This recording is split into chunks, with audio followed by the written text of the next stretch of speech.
We're going to take a quick look at ID masking inside of Substance Painter and how you can use it to mask out your textures. Okay, so looking at my high poly model, I'm going to go ahead and give this a new material, and then I'll also give it an extra one here, and we'll also give that a new material here as well.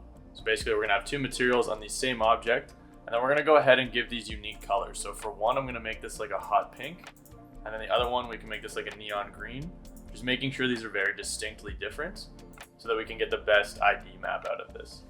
Next, I can go into edit mode. And because I'm working with such a high poly model here, it's going to be a little bit difficult to see. If I zoom in, you can see that I just have a UV seam here and I'm just grabbing the one side of it. And then I'll switch to that pink material and just assign that. So now if I just zoom out, what you can see is I've got within the same object, two different materials, two very distinct colors. And this is going to bake out into a texture that I can use for masking inside of Substance Painter. It's going to work really well for that.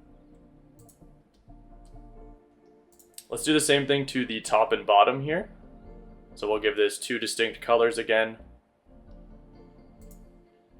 And for this second one, I might actually want this to be the same material as that green. So I'll just grab that same green material. We'll give this blue. And we'll switch back into edit mode, and the bottom is going to be the same as that green material like I said, so we'll go ahead and go down to our green material and assign that.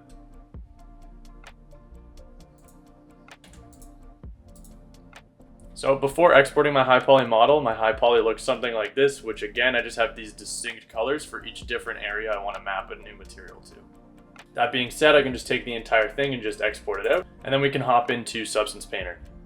Moving into Substance Painter, the main thing that I want to make sure is inside my baking menu is that I have ID checked on. I'm also going to check that my resolution's at 4K or whatever you want to bake at. I'm also going to make sure my high poly is obviously loaded in right here. And then under anti-aliasing, I'm just going to check that that's 64 times. With that said though, we can go ahead and just bake these textures out.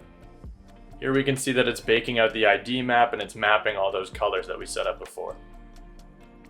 So with that ID map baked out, I just have a few different materials here that I'm going to map to sections using that texture. We can see I have a black metal right here, a red metal underneath that, and then a white metal underneath that. So let's use that ID mask to now map these to those sections. So we'll start with this black metal, and I'll right click, add a mask with color selection right here. Then we just need to go down to the eyedropper within this properties window that it popped up. And we'll go ahead and select the spot where we want to map this to. And you can see that's that ID map. That's those material colors that we set up inside of Blender. And I'll just click on the center portion and now it's mapped there. We can do the same thing to the red one as well.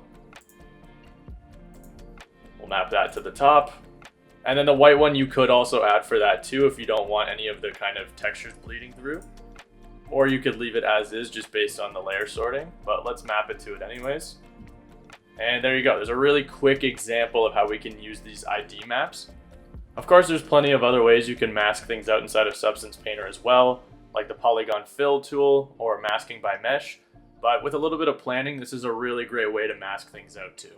So hopefully that was helpful, and make sure to follow for more Substance Painter tutorials.